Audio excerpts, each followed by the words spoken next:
You see, Tom, I have a serious problem with local businessmen who think they can run a law enforcement agency better than me just because they happen to be a semi-successful entrepreneur. I'm a damn successful businessman, he spat. That's your opinion.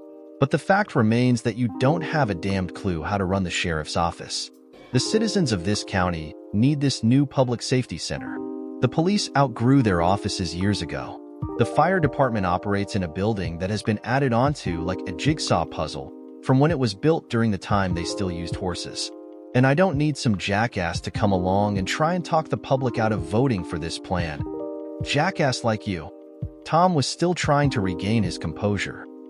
And what makes you think I'll stay quiet about this, Pat? McKinnis Deerfield. Tom's eyes narrowed. McKinnis Deerfield? What the hell does that have to do with anything?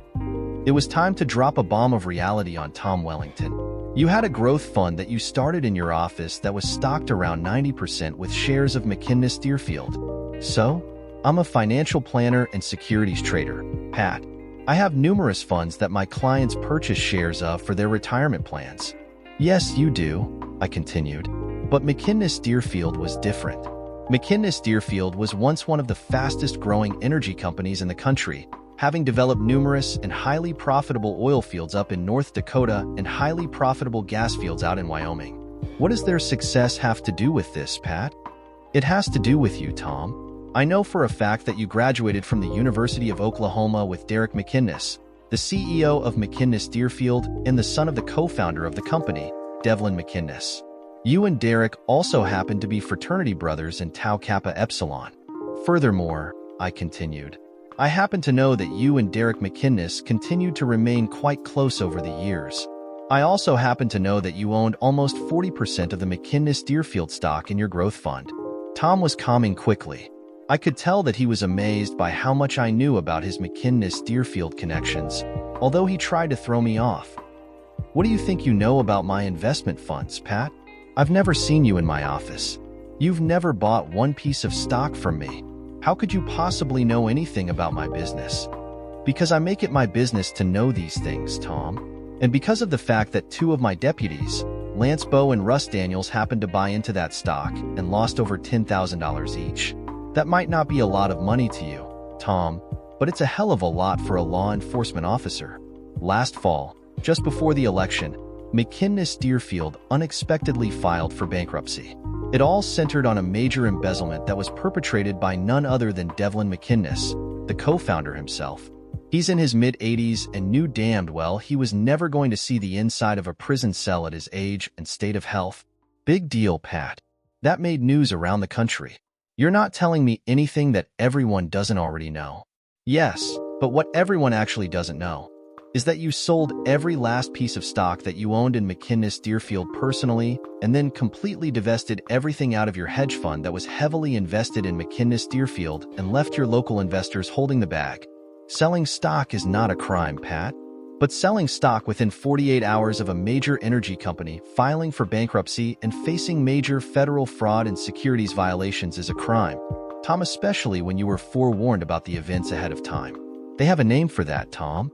It's called insider trading. Can you imagine how the Securities and Exchange Commission might feel about this if they knew? All Tom could do was just stare at me in abject horror and shock. He desperately tried to think of something to throw me off his scent. You don't know anything, Pat. I know trading and security laws better than you could ever possibly hope to know them. Your little drama show doesn't scare me in the least bit. You're right. I don't know the laws that well, but I know people who do. And I also happen to know for a fact that you were tipped off by Derek McKinnis personally. How could you possibly know that? As I said before, Tom, I make it my business to know these things. And I have proof, in the form of email correspondence, that you knew in advance. The reality of it all was beginning to set in. The only way you could know that is if you somehow hacked into my email servers. My silent stare gave him the answer he was looking for. He started chuckling. You're an idiot, Pat. Even if you wanted to, you could never prosecute me for this. Hacking my email would get every last piece of evidence thrown out in a court of law. You're right, Tom, but it wouldn't be me prosecuting you. Just knowing what I know and giving an anonymous tip to the SEC might just be enough to get an investigation started. Then, With the intimate knowledge I have from your correspondence with Derek McInnes, my good friend the United States District Attorney Lane Danielson could really blow the lid off the whole thing and launch an investigation with the full weight and power of the United States government behind him. At a bare minimum, with what I know, you'd be looking at 5 to 10 years behind bars at Club Fed. Hell, Martha Stewart got convicted for less. Tom was dead in the water. He knew he didn't have any cards left to play. "Sheriff, please," he pleaded.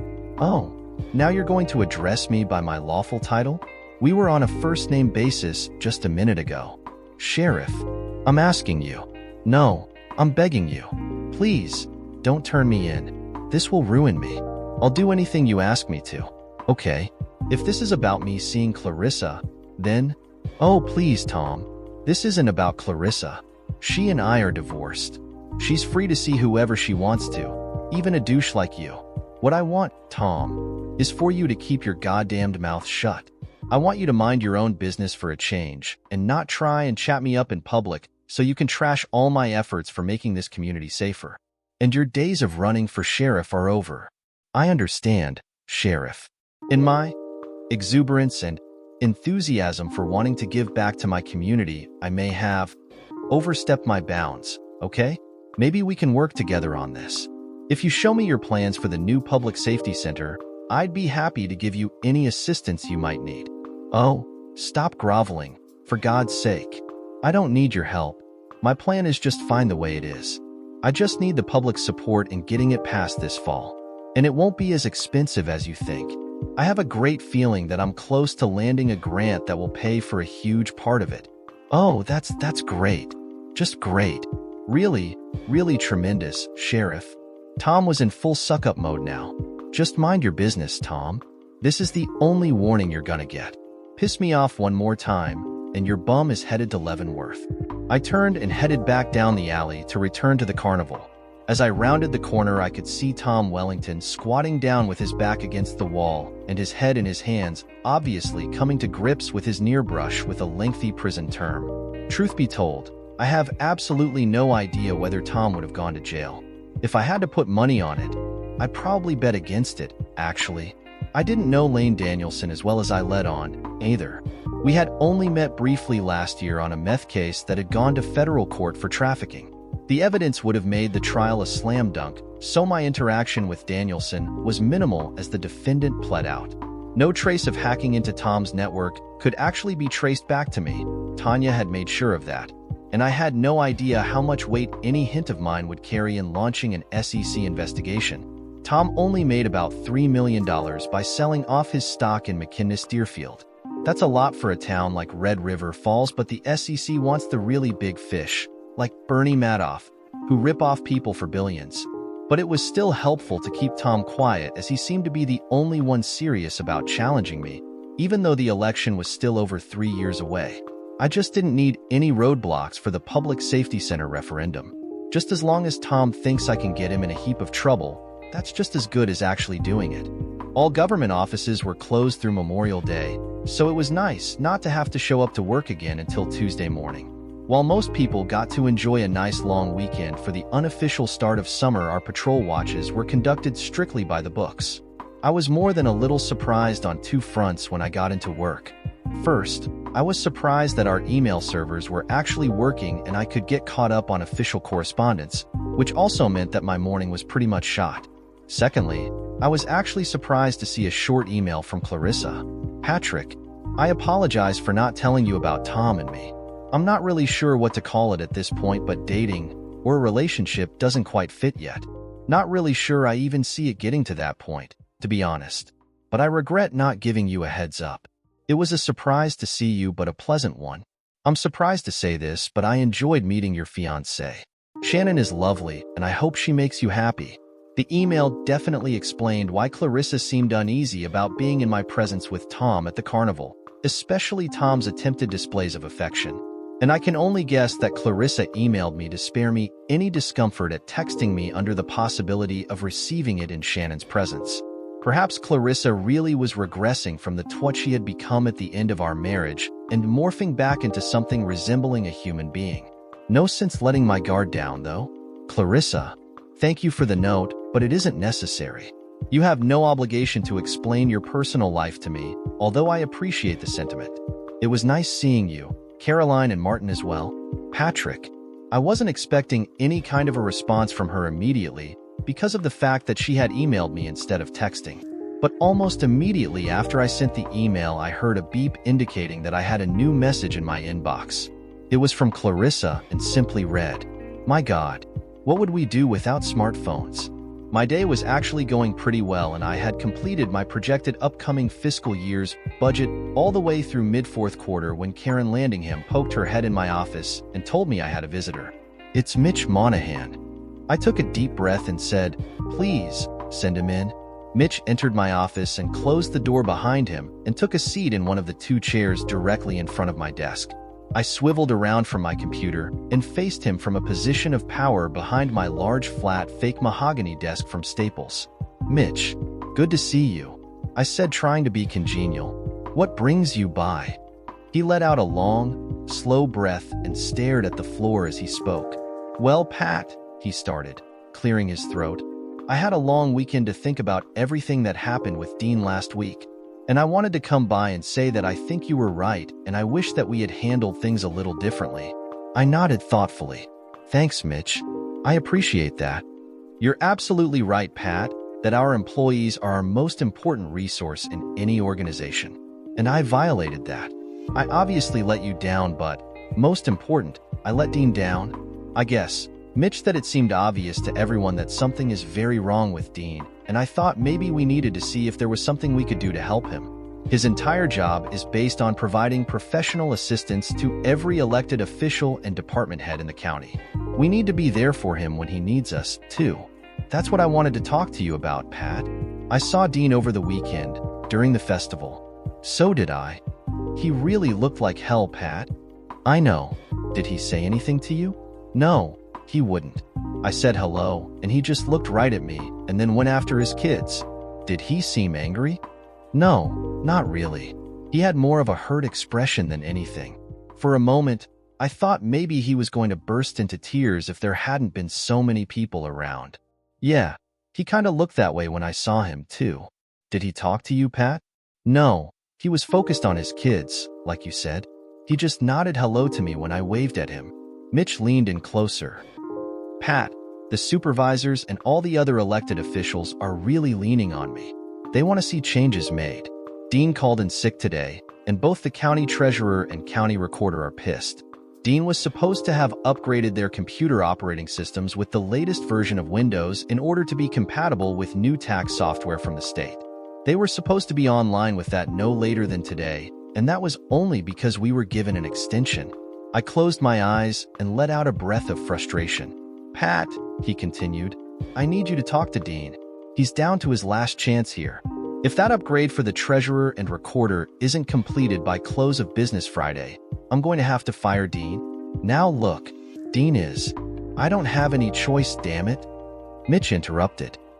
You're his friend, Pat, and I consider you to be a friend, too, even after what happened last week after the meeting. But damn it, Pat, I need your help. I don't want to see Dean get fired, but I have a responsibility to everyone here. I took a few moments to collect myself and my thoughts. I know, Mitch, I know. And, for what it's worth, I apologize for what I said last week. You know I would never do anything like that. I know, Pat. We're all pretty wound up. It makes you wonder how we ever conducted business 30 or 40 years ago before technology became so necessary. Yes, no kidding. My deputies can't even write anybody up for a seatbelt violation anymore without damn near having to do a complete background check. I'll talk to Dean, kidnap him from his own office if I have to, but I will get to the bottom of this, Mitch. I promise. Thanks, Pat, Mitch said as he stood, extending his hand. I shook it firmly and warmly. Again, Mitch, I'm sorry I lost my temper last week. You were looking out for a friend, Pat. I can only hope someone would do the same for me. I would in a heartbeat, Mitch. Dean called in sick the following day, Wednesday, also. He was in and out of the office on Thursday the entire day, and I had a hard time being able to get a hold of him. We ended up having a convenience store robbery in the town of Royal Fork that afternoon, and I had every deputy in the county committed to the chase. Even Ben Villanueva and I got in on the act. The chase ended with a nasty car wreck when the perpetrator flipped his aging Suburban 10 times at nearly 98 miles per hour, ejecting the driver and throwing him nearly 80 feet.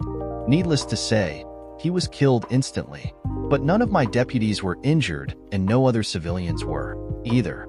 To top it off, all of the stolen money was returned to the convenience store. All in all, chalk up a W for the good guys. Lucky for us, we have a contract with the town of Royal Fork to provide law enforcement protection there. A deputy is required to spend a minimum of 2 hours of an 8-hour shift actually patrolling the small town of about 2,500 people. Additionally, the deputy is also required to actually drive through the town at least once an hour. Most of it was window dressing, but it gave the people there some peace of mind that there was actually a police presence in their town. Truth be told, the deputies assigned to that patrol beat probably spend anywhere from 3 to 4 hours in that town on any given day, mostly due to speeding violations that occurred from travelers who were a little too quick to get through town.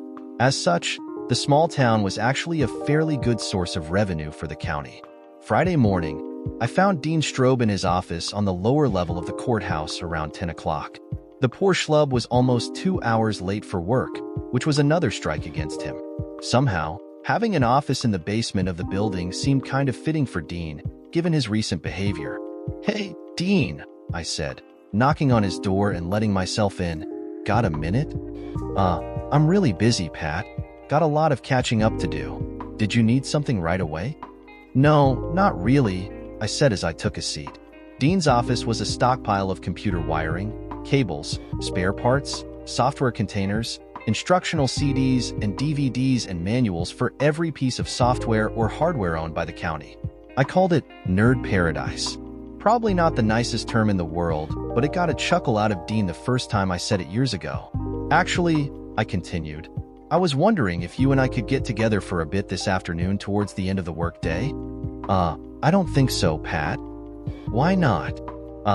Mercedes needs me to get home as soon as I can. You two got a hot date tonight or something?" I laughed.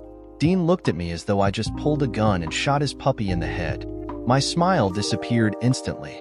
"Seriously, Dean, there's a few things I could really use your help with. It won't take long, I promise." "I can't, Pat. I really can't." "Dean, I really need some of your time today. I'm sure Mercedes will understand if you're not home right at 5 o'clock. Dean sighed in resignation. "Sure, Pat. I'll spare you a few minutes, but I can't stay too long." "Great. I'll be here right at 4:45 then." Dean stole a quick glance at the clock. "Sure, Pat. See you then." I had every intention of showing up early, so I went back to my office and puttered around for a while, changed out of my uniform and into casual clothes, and then made my way back to the lower level of the courthouse to Dean's office and knocked on his door right at 4:15. Dean had his sport coat wrapped over one arm with keys in hand and was just grabbing his laptop case with the other when I knocked on the door. "Whoa, Dean. Looks like you're going somewhere," I said, somewhat irritated. Look, Sheriff, something came up and I really need to get home." "What? No phone call at least?" I am sorry, Sheriff. Maybe we can do it on Monday, okay?" "Not possible," I said crossly, entering his office. I stepped in, pulled the door shut, and sat down on a chair. "You do whatever you have to do, Dean. Call Mercedes, or do what you have to do. But you are going to give me some of your time. Now." Dean was scared shitless. "Look, Sheriff, What's with this sheriff shit? Jesus, Dean. We've known each other for years. We've had dinner at each other's houses. Our kids have played together. What the hell, man?" "Sheriff, Pat. It's just that, well, it's complicated. Talk to me." "I can't." "You need to, Dean." "Sheriff, please. It's personal."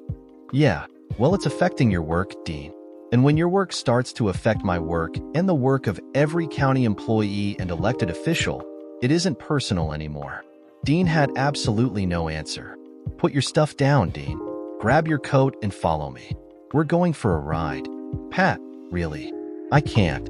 "I'm not asking you, Dean. I'm telling you. We're going for a ride." Dean stood there for a few moments, finally set his laptop on his desk, and followed me silently out of the office.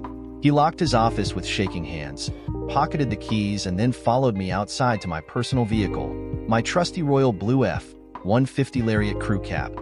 Dean got into the front passenger's seat and buckled himself in. Dean and I rode in almost complete silence until his phone started buzzing. I gave him an evil look as he answered it. "Hello?" He answered meekly. "Yeah, honey?" "No, not yet.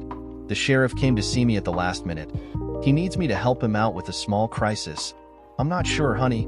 Please don't yell, sweetheart. I swear I'll be home as soon as I can. Please don't." That was the last he could get out as the caller, who was obviously Mercedes, hung up on him. "I'm dead. I am so dead," Dean whispered to himself. "I don't really have a favorite watering hole.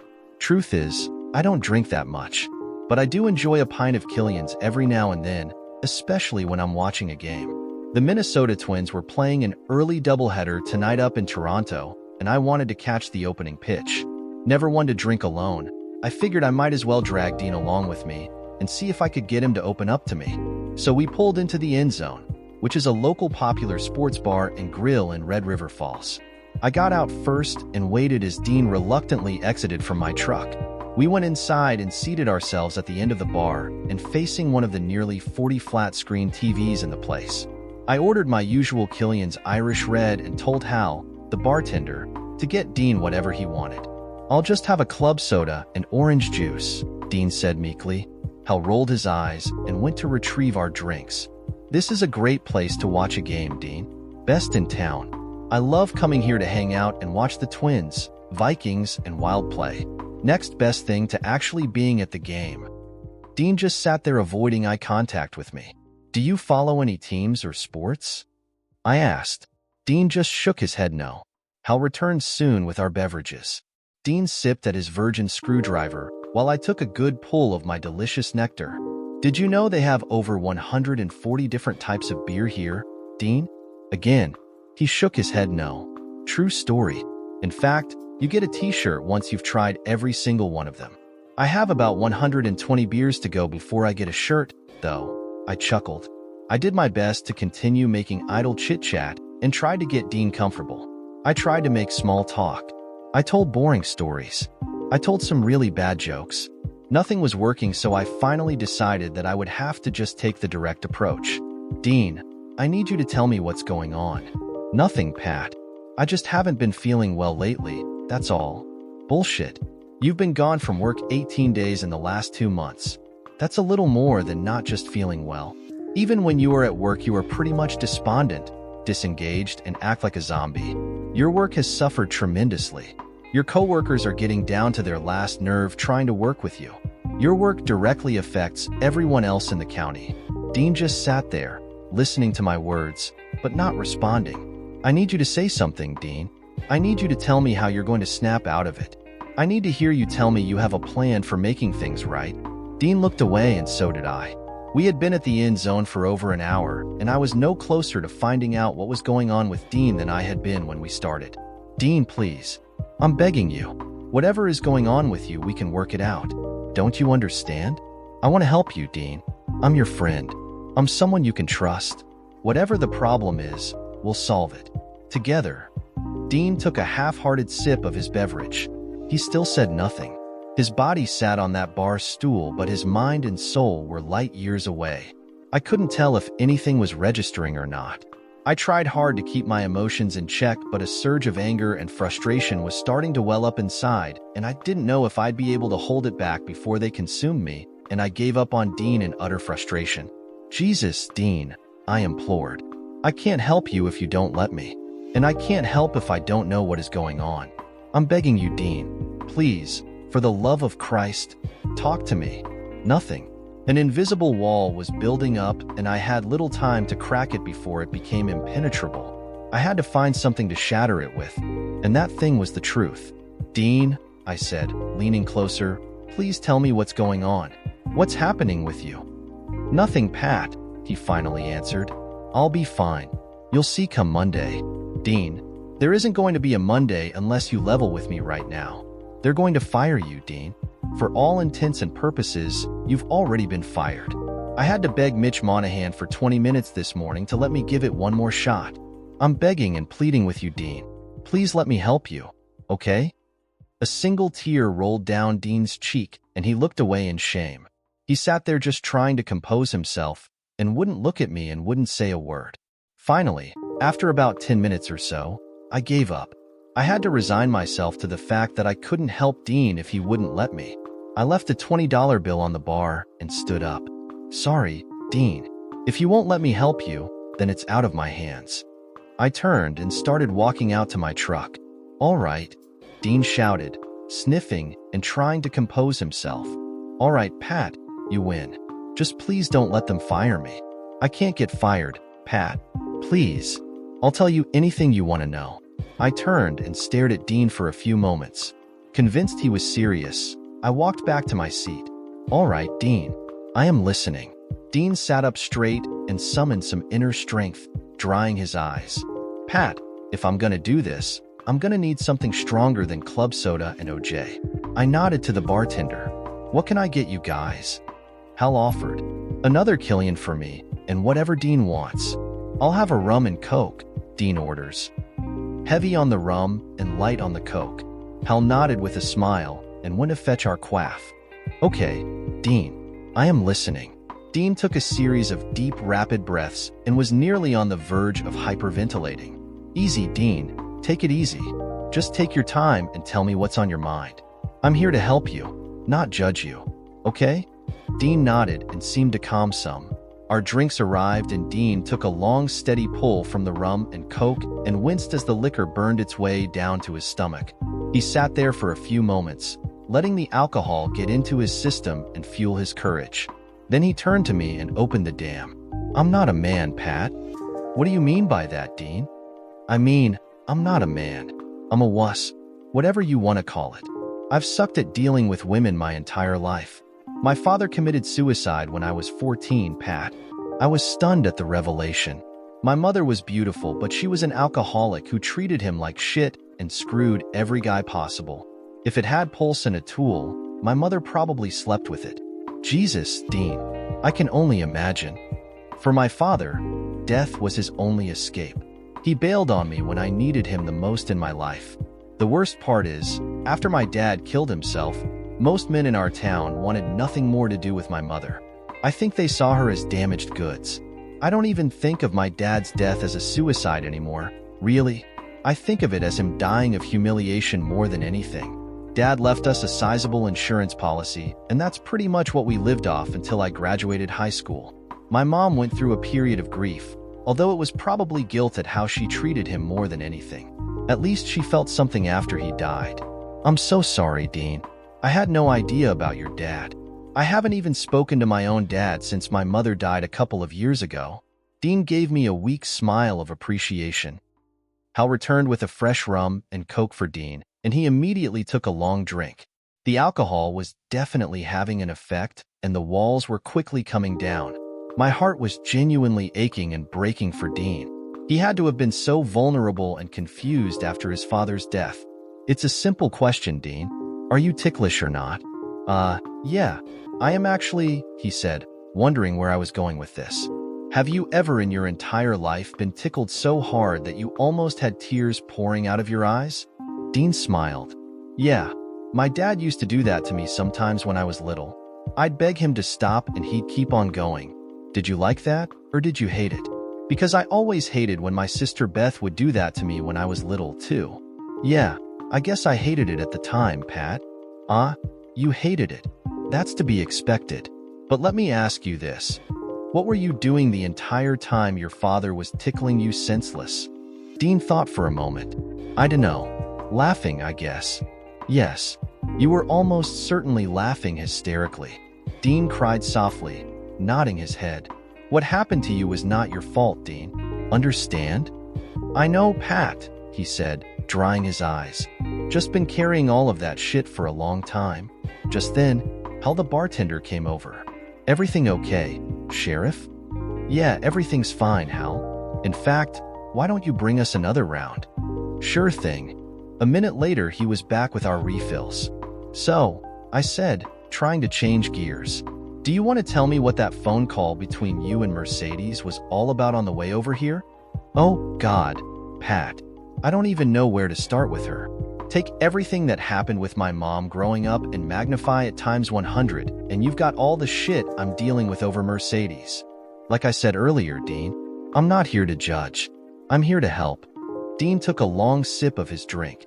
I graduated from high school, Pat, and ran as far and as fast from Peoria, Illinois as I could. I got an academic scholarship offer to Penn State for computer science. I was still so screwed up. I had zero social life. The only outlet I had was occasionally meeting up with some people from a programming club that met a couple times a month. So you have a 21-year-old geek who is officially invisible to girls. How did you and Mercedes meet then? Mercedes grew up in Allentown. She went to school for a couple of years at Penn State Altoona and eventually transferred to State College. I had a roommate my junior year that I actually got to be pretty good friends with. He was dating a girl who was friends with Mercedes, and the two of them brought us along one time on an unofficial blind date. We didn't actually start dating until my senior year, and only after I had finished a fairly prestigious internship with Sun Microsystems that summer. Well, it was prestigious to me anyway. Don't sell yourself short, Dean. You don't need to downplay your success for anyone. Yeah, thanks, Pat, he smiled. But getting back to the story, Mercedes and I started just doing things with my roommate, Ben, and his girlfriend, Robin. You know, just stuff together as couples. About halfway through my senior year at Penn State, Mercedes kind of decided we were officially a couple. I think she saw me as someone who was potentially successful and, more important, someone who was safe. Nothing wrong with being either one of those things, Dean. Yeah, I guess. But Mercedes was the one who was pretty much driving the relationship. I pretty much surrendered to her and everything she wanted. Our sexual relationship didn't start until I nearly graduated and about the same time as when I got my first job offer with Innovative Technology Solutions in Minneapolis. It was an incredible offer for someone right out of school. $80,000 to start with and exceptional benefits, too. I was getting everything I thought I wanted. A great job in a great city and a beautiful woman to share my life with. But everywhere we went together, either during my last few weeks in school or after we moved to the Twin Cities, people treated me like I was invisible when Mercedes and I were together. Men would just come up and start talking to her, openly flirting or hitting on her even in my presence. It was incredibly emasculating. But I think for Mercedes, she started to understand how truly beautiful she really was, and I think it started having an effect on her. How so? After we became physically intimate, a lot of my old insecurities and past issues started to come up. I had a lot of problems making love to my wife because of everything that happened to me years before. Either I couldn't perform when I wanted to, or I couldn't make it last long enough to satisfy Mercedes. I'm a bookworm, so I tried to read everything I could to try and be everything she needed me to be, but I just never seemed to get any better at it. Finally, Mercedes got so upset with me and threatened to leave me if I didn't go along with a plan she had come up with. What was her plan, Dean? She said that if I couldn't satisfy her the way she needed to be, then she wanted to go out and find someone who could. She promised me that it wouldn't be very often, just something she needed to do before she went crazy. And because I was too weak to demand that she didn't, I was stupid enough to agree to it. What happened then? She met someone that she wanted to have a date with and ended up going out with him for a whole weekend.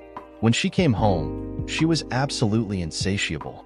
She even brought home some Viagra pills that she had acquired from the guy and gave them to me to try. In a strange way, it was invigorating to see how much she desired me again. And the pills made me stronger and able to last much longer than I could have before. It actually gave me a sense of confidence that I never had before. I sense a but coming in this conversation, I added. Yeah, a big but, too. Things were great for a while, like I said. Pretty soon we were expecting our first child, Brandon. Our daughter Bryn followed only a year after. She wouldn't talk about it at first, but Mercedes had problems with postpartum depression after each one. She was never close to hurting either of our kids, but she just wasn't the same, either. Eventually, she decided the only way to be happy again was a repeat of her one-time sexual encounter with another man. I only wanted her to be happy again, so I once again reluctantly agreed. She seemed happy again, and our sex life was recharged. But Mercedes made a decision that if doing it once made her this happy, then doing it often would keep her happy. She basically decided that she would see men outside of our marriage more often. And she said that if I really loved her, I would want her to do this. It was then that I realized I was too weak to stop her. You had a lot of trauma to deal with, Dean. They were issues that were never resolved, and each time you were faced with them, psychologically, it was probably hard for you to not revert emotionally back to that time when you were emotionally abused. Call it whatever you want, Pat. But the bottom line is that I didn't stand up for myself when I should have. I didn't demand more out of my marriage than I should have. I just let her do whatever she wanted because I thought that, by doing so, it would show her how much I loved her. As much as I hated the idea of her being with other men, I was absolutely terrified of being alone. So she started seeing other men regularly? I asked. Pretty much whenever she wanted. After a while, she started to get really snotty and bitchy about it. That's when the comments, insults, and humiliation started. It was a little comment here and there, flaunting her infidelity in my face. Eventually, even the men she was with started getting in on it, and openly mocking me as well. They would brag to me and tell me how they were going to take my wife to their place or a hotel and screw her in ways that I could only dream of.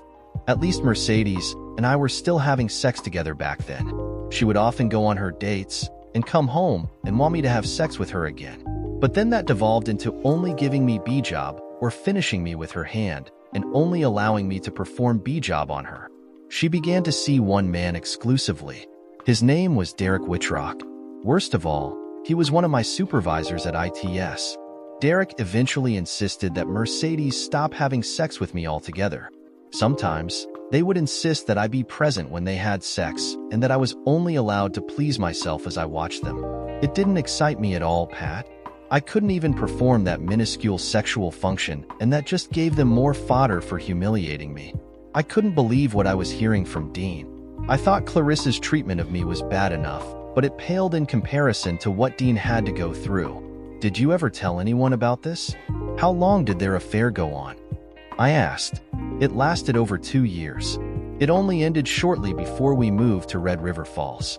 I was making almost $100,000 a year at that point. I was actually promoted to a position that would have put me ahead of Derek, but he and Mercedes threatened me and told me to turn it down. Derek was much bigger and physically stronger. I've always been built like a marathon runner. What finally ended it? Turning down a promotion like that raised a big flag. Eventually, the VP of R&D did some digging around in Mercedes and Derek's affair was exposed. Derek was terminated for cause. I was retained, for the time being, but was strongly encouraged to seek employment elsewhere in exchange for the highest recommendation from ITS. That was towards the end of the Great Recession and jobs were still hard to come by. I was lucky to get my position with Mason County and move here, but Mercedes has never forgiven me for it and blames me for ending her affair. Plus, she despises Red River Falls. So how does Brad enter into the picture? She met Brad at the pump house gym. Mercedes was going there on a regular basis and Brad worked as a part-time freelance personal trainer. He started off by giving her free pointers on her workout routine. Eventually, one thing led to another and Brad Weston became Derek Wittrock version 2.0. I finished the last of my pint of Killian's and motioned for Hal to bring me a refill as well as one for Dean. With Brad, Dean continued, the humiliation has just gotten worse and worse. I'm not allowed to sleep in my own bedroom and bed anymore. That's reserved for Brad and Mercedes only. Where do you sleep then? A guest room? No, I'm not even allowed to sleep on the same floor. I sleep in the basement now with the kids. What? Why do your kids sleep in the basement, Dean?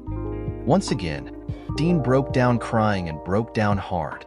He was silent for nearly 2 or 3 minutes as his body silently shook and consumed him in the kind of weeping that barely allowed him to breathe. Because I'm weak, Pat. Because I'm not a man, Pat. I can't even keep this away from my own children. I let Dean calm somewhat before continuing. Is Mercedes mistreating your kids, Dean? If she is, I need to know about it. Not directly, he said, sniffing and blowing his nose. She makes them sleep in the basement to keep them away from her and Brad when they're having sex in the house. And also because she is trying to become pregnant with Brad's children. And if she does get pregnant, any children she has with him will have a higher status than my children and will get the privilege of sleeping closest to her. My God, Dean, why aren't you putting a stop to this? Because I'm not a man, Pat. She's taken that from me. Every woman I have ever known has taken that from me piece by piece. Jesus, I thought. This was a million times worse than anything Clarissa had done to me. If she and Bud Roberts had ever tried anything like that, one or both of them would have taken a bullet to the head. Jesus, Dean. Doing that over and over again can cause a lot of damage, you know? Have you ever thought about pressing charges? Hey, Dean spat. Mercedes and Brad filmed a short video and made it look like I was totally into it. And like the chicken, cuck I am, I stupidly went along with it. I mean, Jesus, how would you like it if a woman did that to you? Pat? Hal came over to us. Is there a problem, Sheriff? No, I said, putting my hand on Dean's shoulder to get him to calm down. My friend is just going through a rough time. We're working it out.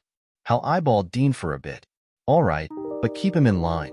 You won't be the first cop I've kicked out if he gets out of control, okay? I got ya, Hal, I said as Dean went to check on the two other customers at the other end of the bar. Keep it civil, okay? Dean, we're just here to talk, not make a scene.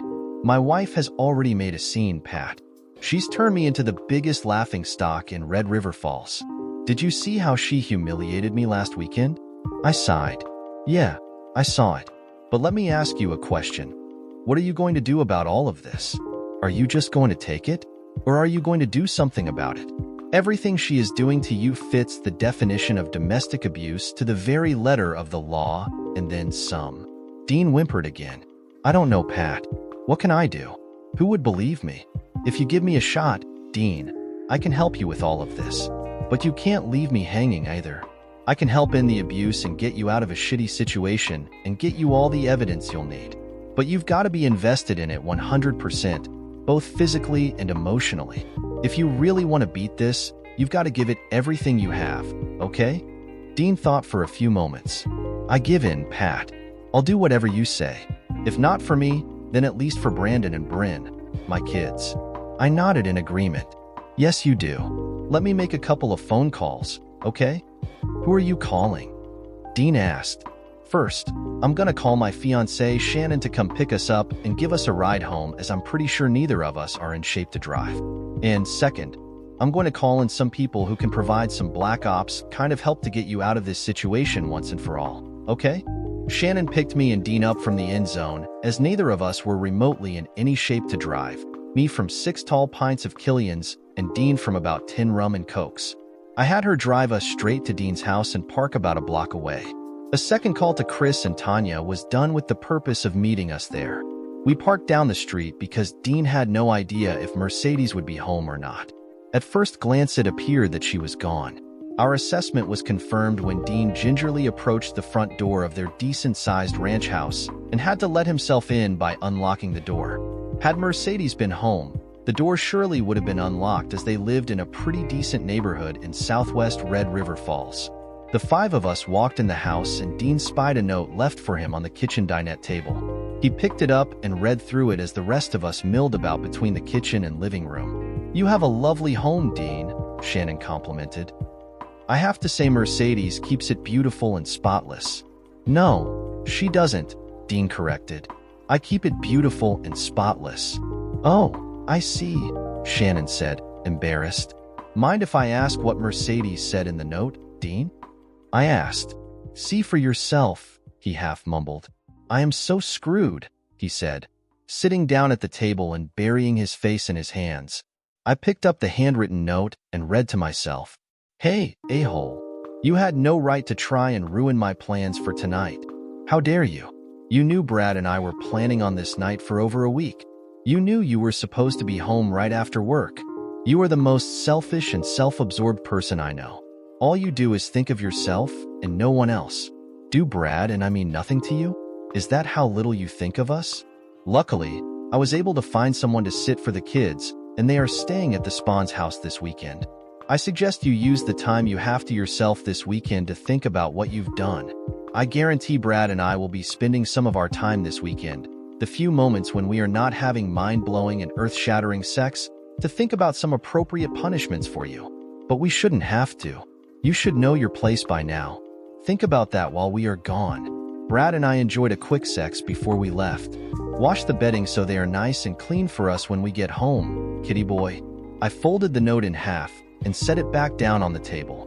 I pulled up a chair next to Dean. I was still a bit tipsy, so I spent a few moments thinking of what to say so I didn't sound like an idiot. Dean, on the other hand, was holding his liquor remarkably well, especially for a lightweight. I blamed it on the fact that my Killian's was so much heavier than a rum and coke. Dean, let me ask you a question. What do you want to happen here? I don't know, Pat, he said, shaking his head. I just want to be happy. I want my kids to be happy. And I want my wife to stop tormenting me like this. I want her and me to be happy together, without all this torture play, and without her having to screw other guys all the time. I understand that, Dean. But do you understand that I think your relationship with Mercedes is over? It is a relationship that is incredibly damaging and dehumanizing to you, and it needs to end. I'm willing to help you with that, but you absolutely have to be willing to let me do it. Will you let me help you, Dean? Dean started quietly crying again. Finally, after a minute or two, he nodded his head. Yes, Pat. I'll do anything for my kids and whatever it takes to get us out of this mess. Okay, Dean, I said calmly, rubbing his upper back. You're making the right decision here. I looked over at Tanya and Chris. What is your plan, Tanya? First of all, Tanya started. I need to know how much time we have. I can't just get this stuff set up in 5 minutes. Dean? I prompted. Dean looked up, dried his eyes with his hands. She and Brad will be gone for the rest of the weekend. Pretty sure they were heading all the way to Sioux Falls for the weekend. So, what you're saying is, I've got some time to play with? Dean just nodded and waved to her to do whatever she wanted. Okay, Tanya said. How many televisions are there in the house? 3, Dean answered. There's a large TV in the family room in the basement, another smaller one in the kitchen, and another large TV in the master bedroom. Mercedes and Brad's room. Okay, Tanya said. I'm going to get started on those first because those will take the longest. Shannon, can you give me some help? Patty Pie still looks pretty rough from his bar crawl. Sure. I'd love to, she said eagerly. Whoa. I objected. I'm not that bad off. I'm in perfect condition to help out. Shannon walked over to me and said, just sit there and chat with Dean. I'm fine helping out, and beside that, Dean could use the company. But Tanya is going to spend most of the night working on the cameras and working on you too. Jealous much? Shannon said, giving me a wink and a deep, wet kiss.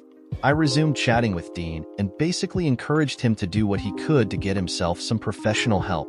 I also suggested that he think strongly about getting his kids some counseling as well, to make sure they hadn't been harmed by this outlandish situation. Dean acknowledged he would.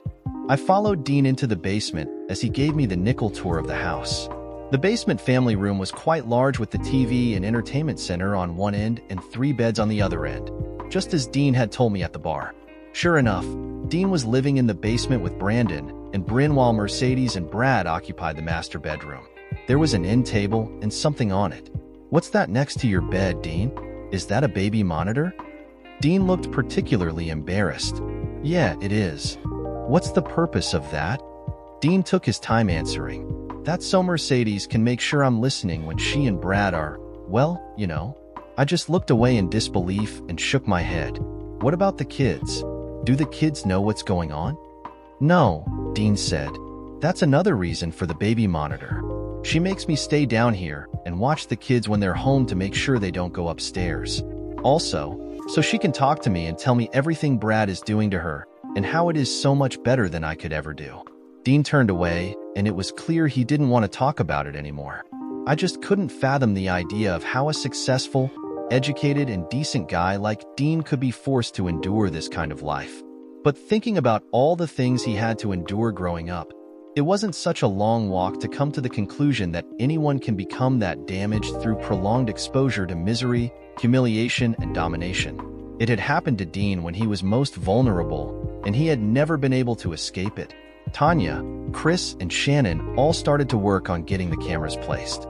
Tanya and Chris started removing the backs of the large TVs first, while Shannon began removing the back of the TV in the kitchen. It took them about 10 or 15 minutes to complete that task. The next phase took a little bit longer. Tanya produced 3 small implantable nanny cameras that she purchased from a company called Personal Spy Supply.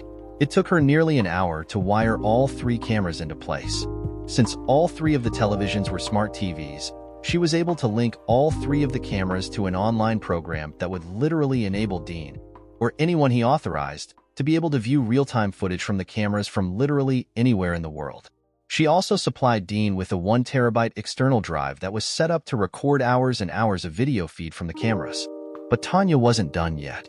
In addition to that, she produced 3 multiple outlet power strips that had hidden cameras built right into the plugins for the wall. They drew their power directly from the outlet and were also wirelessly connected to the same program.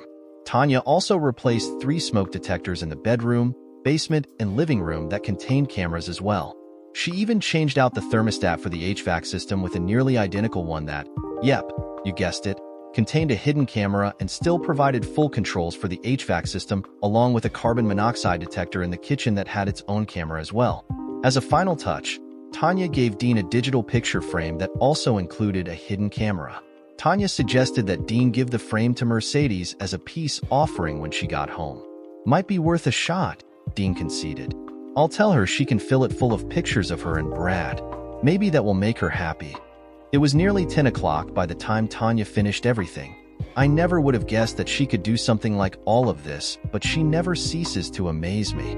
She was starting to offer personal and business security to many of the businesses and people she was working with in her freelance networking business. Lucky for Dean, he would now have over a dozen hidden cameras working to capture anything that happened between him and Mercedes in the future. Thanks for everything, you guys, Dean said as we got ready to leave. Not a problem, Dean. You know we're here to help. Anything you need, just ask for it. Okay? I'll do that, Pat. See you Monday, okay? Are you sure, Pat? Trust me, Dean. You just show up ready to work. I'll make sure you don't go anywhere.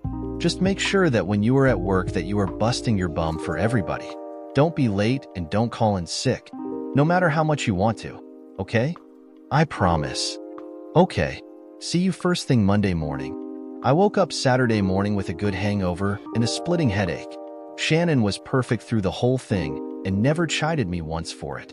As soon as I felt halfway human again, she drove me back to the end zone so I could retrieve my pickup and drive it back out to the farm. The rest of the weekend proceeded normally, at least from my end. I was genuinely afraid for Dean, and I could only imagine the worst as far as what Mercedes and Brad would do when they got home from their lovers' retreat. Pretty sure that both of them would have ended up with a bullet in the head if I had been Dean. But I guess I'm a little sour after what Clarissa put me through, too. Monday ended up being just another normal workday. I saw Dean out and about in several of the offices around the courthouse, and genuinely seemed like he was back to his old self. I began to think that maybe things hadn't gone that badly when Mercedes returned. I wouldn't say Dean had a spring in his step, but he definitely was more upbeat than he had been in a long time.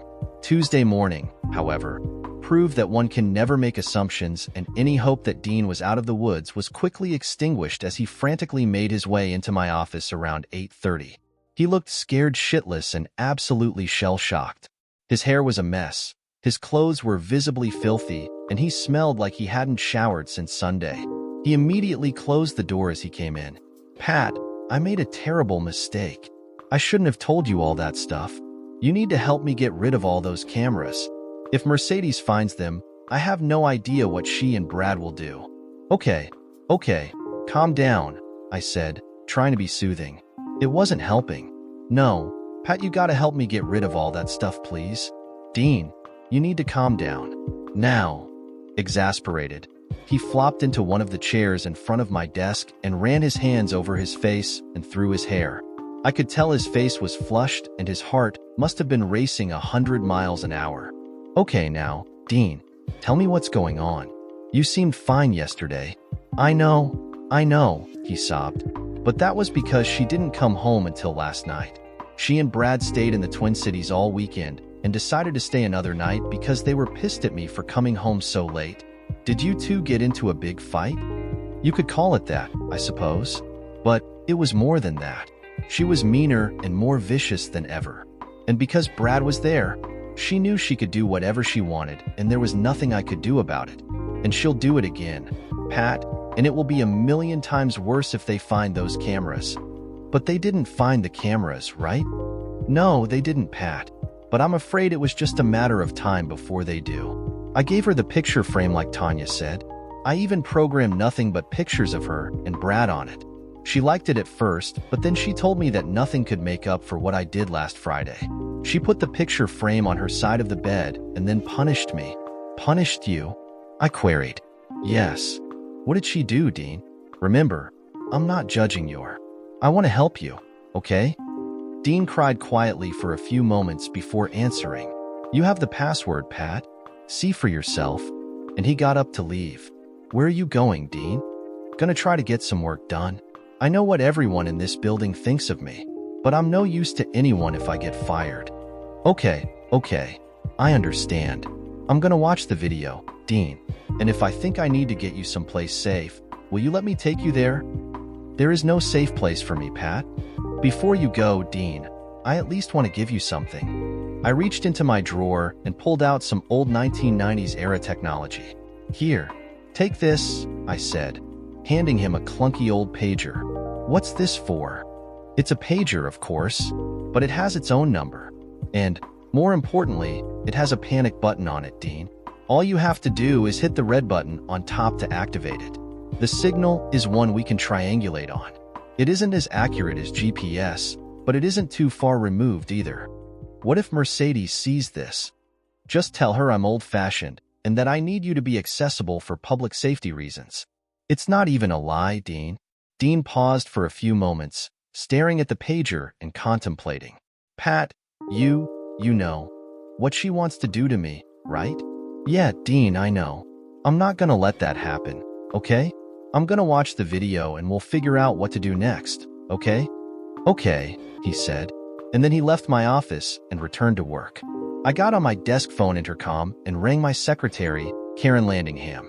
Yes, Sheriff, she answered. Karen, can you see if Chief Deputy Villanueva and Lieutenant Chris Hayes are available to meet me in my office in about 20 or 30 minutes? Absolutely, Sheriff. Mercedes Strobe wanted to emasculate her husband. She had been doing it figuratively for years, and it had now developed into a macabre fantasy. The question that kept going through my mind was, how was she going to do it? It was obvious that she wasn't going to just up and tie him down and castrate him like a hog. Chances are that Dean would bleed to death if she did. Dean had said specifically that Mercedes was enlisting Brad Weston's help and that he, himself, was taking care of the details. That obviously meant that there was some serious planning and consideration going on. And, if that was the case, there was a conspiracy involved. And, if that was the case, just exactly how many people were in on it? Most likely there would be medical people involved, or, at the very least, people who had some sort of medical training and would theoretically be able to cut his balls off without managing to kill him in the process. Shortly after 9 o'clock, both Ben Villanueva and Chris Hayes were in my office, and I was briefing them on what had transpired with Dean Strobe. Both men were incredulous and slightly amused, and kept looking at each other in disbelief as I divulged some of the more intimate details of Mercedes and Dean's relationship. So, Dean told you all of this? Chris asked. Yeah, last Friday. How'd you get him to spill his guts? Ben asked. The old-fashioned way. I took him to the end zone and got him plastered. After a few rums and coke, he was pretty much singing like Beverly Sills. So what proof do you have of the abuse? Well, none, I admitted. But that is why I brought you two in here. Dean showed up this morning and looked like he could lose his bowels at any moment. Whatever happened when Mercedes and Brad came home last night, it was enough to put the fear of Jesus in him. So I figured we could review the video from last night and see what happened. Got any popcorn? Chris asked, being a smart pig. I gave him a brief death stare. Okay, guess not. I turned my laptop on and followed the instructions Tanya gave me for getting into the server that would enable me to look at the real-time and stored footage from the cameras hidden in Dean's house. It took me about 8 or 10 minutes because I am no genius when it comes to computers. I often fantasize that law enforcement had to be a lot easier 20 or 30 years ago when all you had to do was write tickets by hand and could get all your info from the dispatcher. Finally, I got logged in and I clicked on the timeline review. I started looking at video feed from 5 o'clock and later, as I knew that was the time Dean usually got home. We viewed Dean coming home from work with his kids. He made them supper and helped them with their schoolwork for a bit. He constantly kept looking at his watch, or looking at the wall clock. Clearly, he expected Mercedes home at any moment. Mercedes arrived home to great fanfare at almost 8 p.m. She was accompanied by Brad Weston and 2 other male companions. She paid very brief attention to both of the kids for a few moments, giving them hugs and asking about their day. Mercedes then quickly dispatched both of them by telling them to go down the street to their friend's house and hang out for a while, which they were only too happy to do on a school night. Once they were gone, all hell broke loose. "I'll give her one thing," Ben commented. "Dean's old lady is pretty damned good looking." "Yeah, but she's a royal bitch," Chris added. "Amen to that," I concurred. I turned up the audio so we could hear. "All right, you pathetic little duck. Do you want to explain yourself for last Friday and how you damned near screwed up my weekend with Brad?" "I couldn't help it, I swear," Dean pleaded. "Bullshit, Dean. You've never been stupid enough to cross me like this. You knew perfectly well that Brad and I were getting ready to leave. I don't know what the hell you could have possibly been thinking." "I swear, Mercedes, I had to meet with the sheriff. It was extremely important. The sheriff insisted that I help him." "Your first responsibility, Dean, is to me, not the sheriff." "Ah, please, Mercedes. It was important. I helped Pat Quinn catch a lot of bad people by working for him. It was important, I swear." "Like I said, Dean, your first responsibility in this house is to me. Your second responsibility is to Brad. Get in the bedroom. Now." We switched camera views to catch the scene as it shifted to the master bedroom. Dean was actually in tears and obviously afraid. Dean apparently knew what was coming and was terrified. "Strip," Mercedes ordered.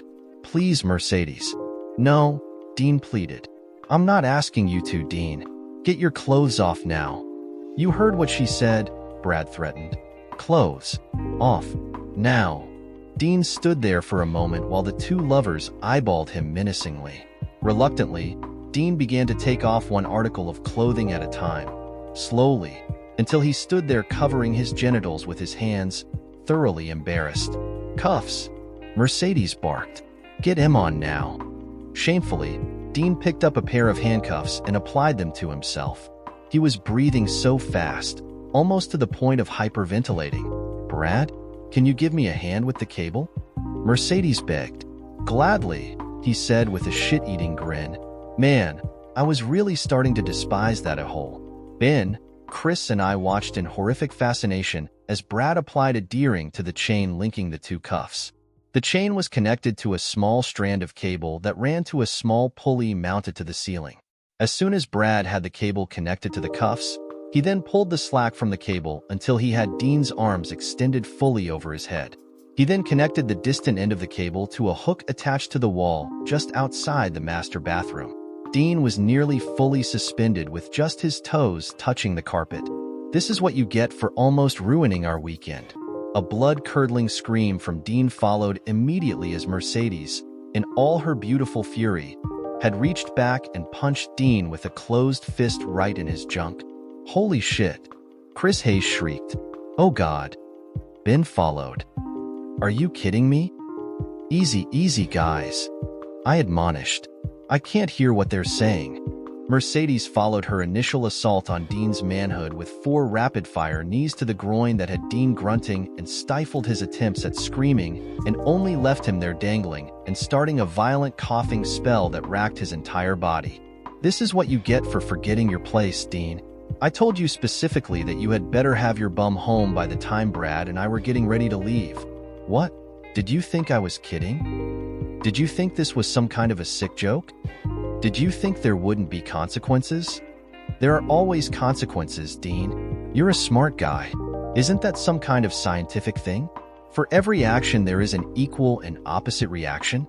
"Huh, Dean." Dean's coughing spell from the battery of his jewels was interrupted as Mercedes moved in close, her face possessing the most hellish and fiendish look. Finally, after 3 or 4 minutes, Mercedes' face lost the look of evil and her expression softened. She relaxed her grip and released D. I sat there in shock as I saw what appeared Dean exhaled a huge breath and hung there gasping for more air. Relationships change, Dean. They evolve. Ours is no different. What started out as you and me has grown into me, Brad and you. That's what makes us special, Dean. That we can grow our relationship like this, that it is always changing and evolving and blooming into something more beautiful each day. This isn't beautiful anymore. I don't want to live like this anymore. Dean stammered. That's because you're in pain right now, sweetheart. I understand that. I totally get that. We often get angry when we are in pain. But that is just more of a reason for why this needs to happen. You need to trust me on this, Dean. What I am asking you to do for me will relieve you of this pain. You've seen today and before how much pain these things can cause, Mercedes said, gingerly. I can't. Dean stuttered, anguished. Yes, you can, baby. What I am asking from you is just as much of a gift to you as it is a gift to me. By finally allowing me to explore myself freely with Brad, I am freeing you from a life that could only cause you more pain. You would be free, sweetheart. Free to serve and protect my relationship with Brad the way you were meant to. Oh my God. Chris blurted out. Can you believe the shit coming out of that 304's mouth? Ben Villanueva just stared at the screen, riveted and shaking his head in disbelief. Dean continued to hang silently, crying and sobbing. Mercedes turned to leave the bedroom. The three of us watched in horror as Dean again was overcome by a vicious and violent coughing spell, one that was so severe it eventually caused him to projectile vomit all over himself and the bedroom carpet. I finally decided I couldn't take anymore. I finally clicked off the video feed, and the three of us just sat there in silence for a few moments, each of us too stunned and at a loss for words. Finally, Chris spoke. Screw me, Pat, he breathed. I've seen a lot of screwed up shit in this line of work, but until today, I have never seen anything as unbelievably god-awful as that. You can say that again, Ben added. Even those poor pig rag heads down in Guantanamo Bay never had to endure anything like that. I know, gentlemen, I agreed. The problem is, how do we go about this?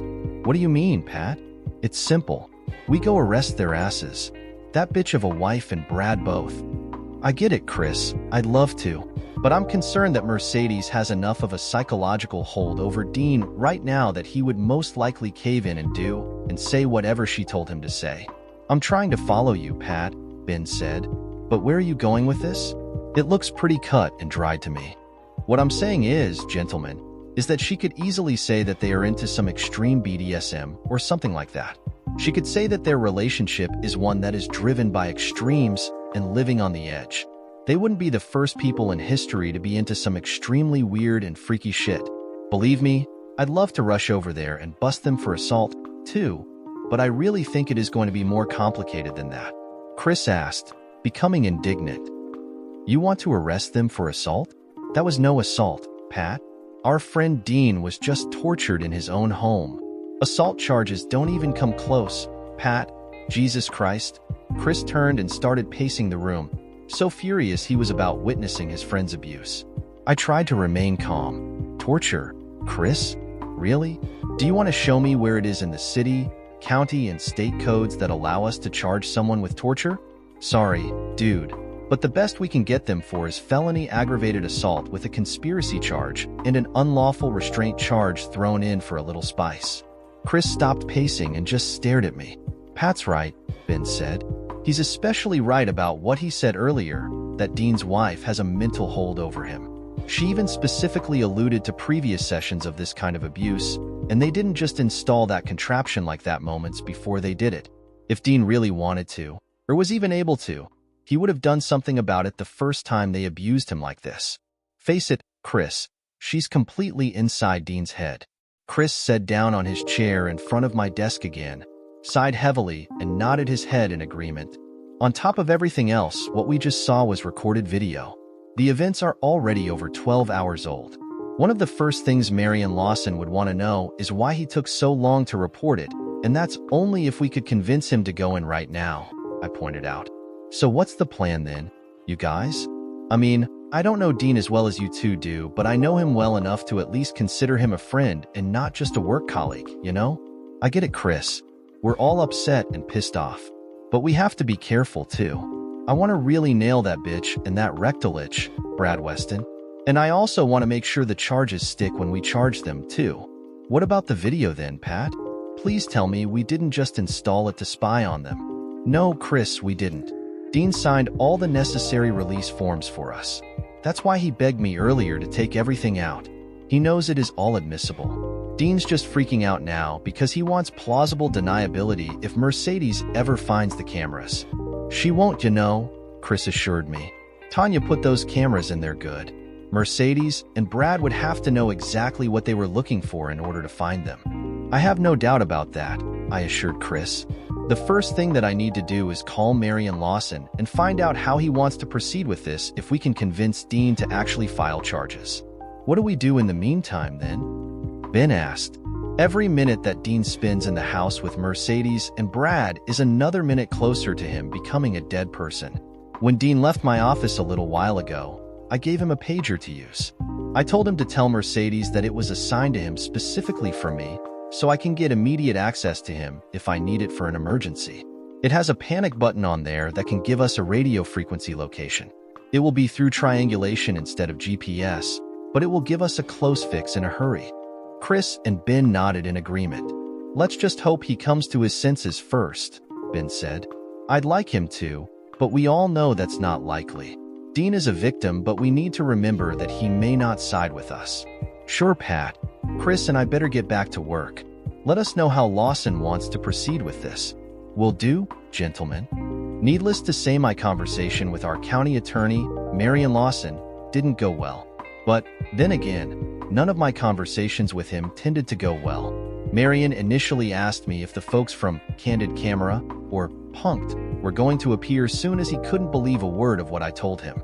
He got a little pissed when I reminded him that neither Candid Camera nor Punked were even on television anymore and hadn't been for quite some time. I sent Marion a few clips of the video and asked him to keep it pretty close to the chest, to which he reluctantly agreed.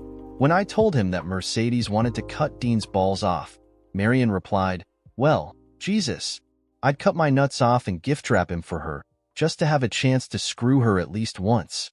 I sensed quickly that Marion didn't view the situation as seriously as I did. I caught up with Dean again later in the day and told him that I knew what had happened at the house the night before. He looked like absolute hell, which was understandable. After he had finally been able to get himself back under control again following the beating, he had placed a pained and anguished call to ServiceMaster to come and clean up the mess in the bedroom. Brad had disappeared for the night and Mercedes took off with Brandon and Bryn while their dad took care of the mess, which probably wasn't well explained to the kids. Understandable. Dean had then spent 3 hours in the emergency room that night getting an examination of his body. He had told the doctor and nurses that he suffered some kind of calamity while doing yard work, which they had all accepted without hesitation, surprisingly. They probably just didn't want to get caught up in whatever kind of screwed up shit their patient had gotten into and left it at that. Dean didn't return home until nearly 3 a.m. following his visit to the ER. That alone explained why he looked like absolute hell today. I also managed to head off another crisis when I caught Mitch Monahan in the hallway just as he was headed to my office.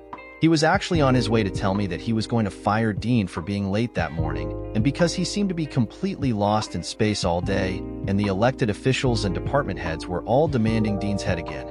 I felt bad for Mitch because I knew he was truly in a tough spot. As county administrator, he was responsible for dealing with employee issues with non-union and non-bargaining county employees, which Dean was.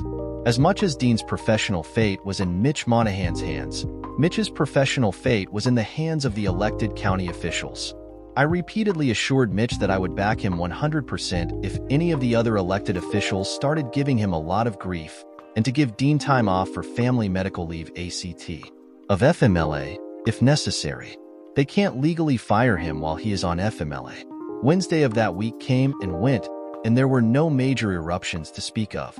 Dean was at work all day that day and seemed to be productive. I didn't speak with him directly. I simply passed him in the hallway as I was on my way to the courtroom on the lower floor. Dean only gave me a nod, but I did notice that he was actually wearing the pager I gave him. I took some solace in knowing that at least he could contact me if necessary, especially since he probably wouldn't be able to call me if he was in danger. Thursday morning, I was tied up in a meeting with the county supervisors for nearly 3 hours going over the plans I had come up with for a new multi-agency public safety center that could potentially be built on the north side of Red River Falls. The supervisors were initially extremely skeptical of my plans, particularly when I informed them that the overall cost would probably be close to $40 million. The plans would include new sheriff's offices, 2 additional courtrooms, space for a new Red River Falls police headquarters, and a brand new 6-bay fire station that would allow the Red River Falls Fire Department to be able to drive their trucks through the apparatus floor from the front and rear. This would eliminate them from having to back their trucks into their bays from a busy street. The building would also include a large public recreation and wellness center, a public safety shelter capable of safeguarding 500 people, and an attached National Guard armory. The building would also contain our new jail, which would dramatically increase capacity from our current 40 beds to nearly 300.